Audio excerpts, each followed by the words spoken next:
My lifelong love of reading started because of one book when I was in grade school. This is Frog and Toad Are Friends, written and illustrated by Arnold Blobel and published by HarperCollins in 1970. This is what it would have looked like when I read it. And this is the book that changed my life. Who would have thought that this little book would help form some of my favorite catchphrases, teach me life lessons that stuck with me forever, and end up being the book that changed my life. The book is about two friends, one frog and one toad. Meet Frog. Frog's character sees the good in things and is always someone you can count on and great in encouraging you along the way. This is Toad. Toad is kind of the opposite of Frog. He's someone who's always a little bit pessimistic, full of doubt, but deep down has a huge heart.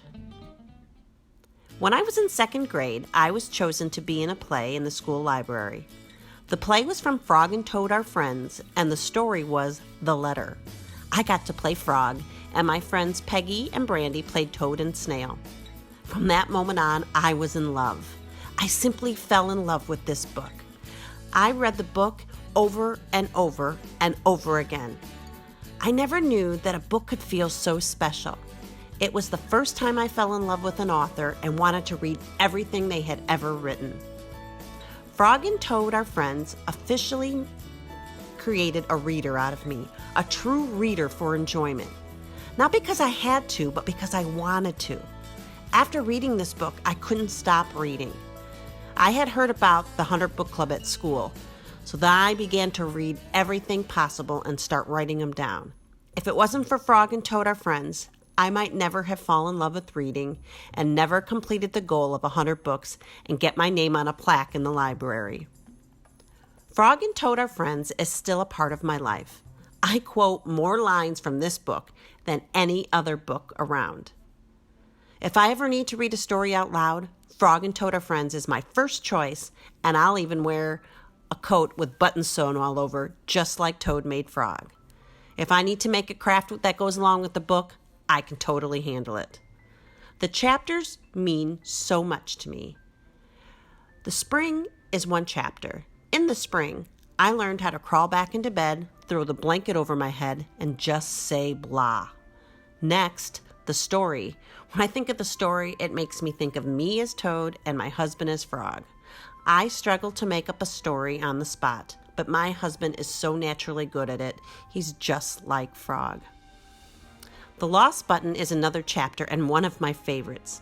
I learned to look out for buttons when you're out on a hike, and if you make a mistake, it's best to come clean, own up to it, and try and make it right. From the chapter A Swim, I learned to lighten up, just jump in and have fun. I learned that sometimes people will laugh at you in life, but brush it off and keep going.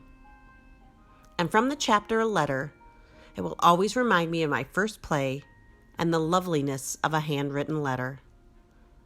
Some days I am Toad and moan blah from my bed, and other times I'm Frog, where I try and take things over when things get tough. And if you ever need any cheering up, I'm the one to go to. These are the things I learned from Frog and Toad Are Friends. The stories taught me to laugh at myself and try again, and pick myself up, or even others, when you're just feeling a little blah.